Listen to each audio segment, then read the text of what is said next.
Bonjour! Alors nous allons parler des performances du système de fichiers, ce qui peut améliorer les performances. Donc on va parler ici des caches.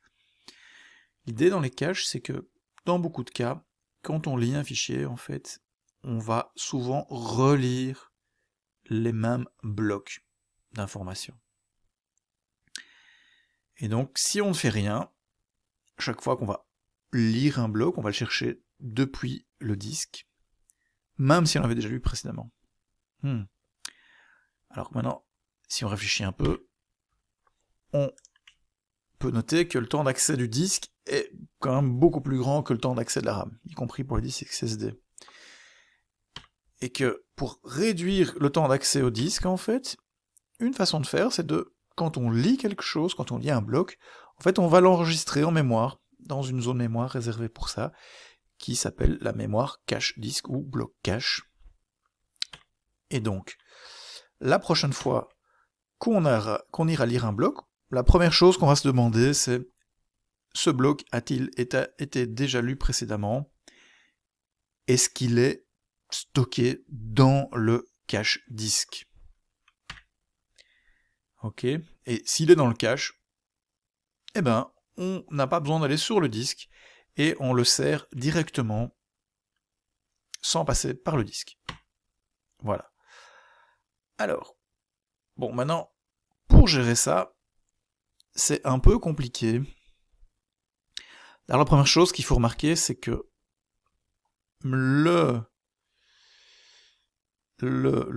comment dire, première chose qu'on peut se dire, c'est qu'en fait, le nombre de blocs qu'on peut stocker en mémoire n'est pas infini, vu que la taille de la mémoire RAM est plus petite que la taille du disque. Donc on aura un nombre maximum de blocs à stocker. Donc ici, par exemple, c'est une représentation de ça, ce sont les blocs qu'on peut stocker. En réalité, ici, dans cette information, on va avoir un pointeur vers une adresse en mémoire qui représente le cache, où se trouvent les blocs. Et donc, quand on lit un nouveau bloc, à un moment donné, eh bien, il se pourrait que le cache soit plein de blocs qui ont déjà lu précédemment.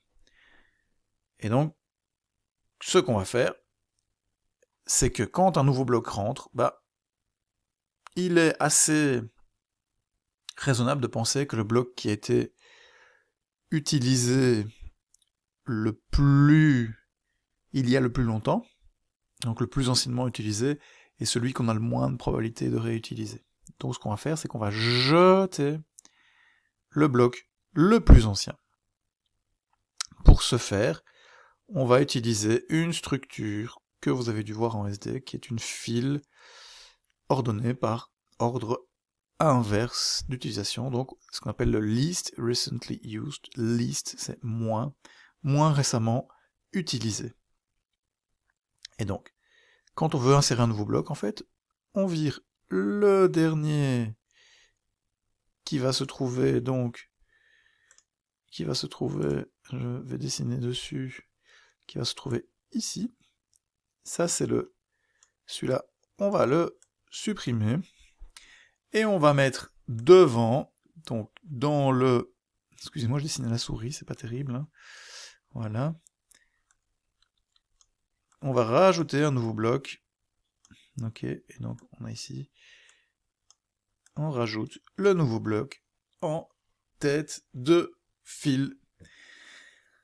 Alors, évidemment, pour savoir si un bloc est déjà utilisé, en fait, il faut soit parcourir toute la table toute la liste ici, ou plus facilement, on va prendre une hashtable qui est hachée en fonction de quoi? Réfléchissez un petit peu, faites pause. En fonction du numéro de bloc. Donc on hache le numéro de bloc et on a un pointeur vers l'enregistrement ici. Comme ça. Donc si maintenant, donc ça c'est le cas où on comment dire, donc, en rouge c'est le cas où on utilise on lit un bloc qui n'est pas encore dans le cache. Maintenant une autre possibilité c'est qu'on lit un bloc qui est déjà dans le cache, par exemple celui-ci. Eh bien celui-ci il devient en fait le plus récemment utilisé. Donc il faudra aller le déplacer en tête. D'accord? Ça, évidemment, avec un jeu de pointeurs, etc. Donc les deux cas. Le cas 1, on a un bloc qu'on n'a jamais vu, donc on vire le bloc le plus vieux et on insère dedans le nouveau en tête. Ça c'est en rouge, en vert, le cas où c'est un bloc qui est déjà utilisé et on le déplace au début du fichier, enfin de la file.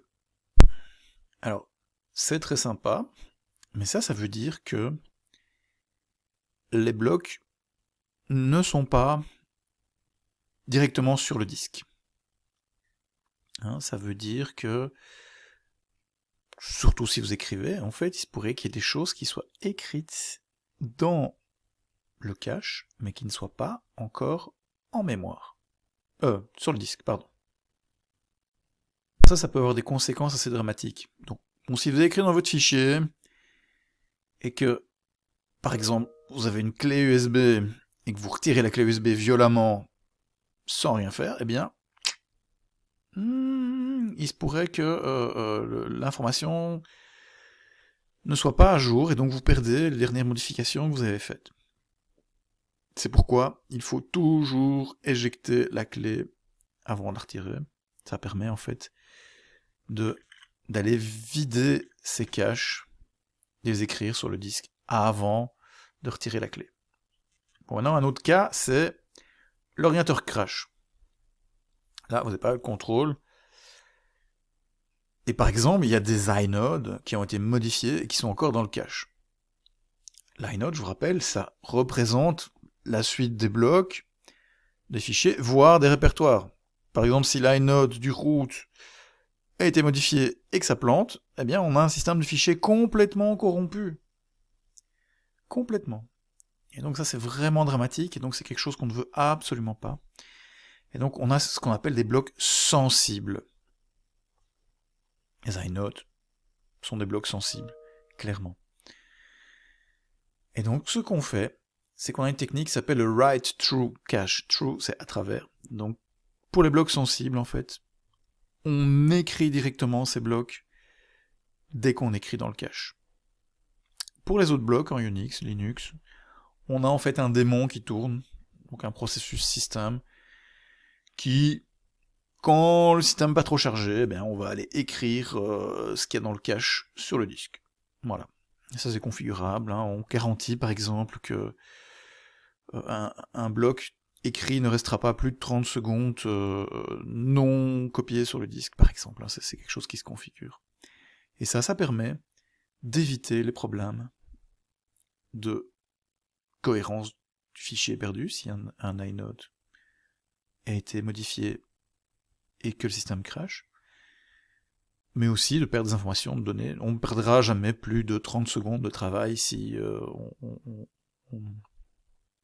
on décide par exemple qu'on écrit tous les blocs toutes les 30 secondes. Voilà.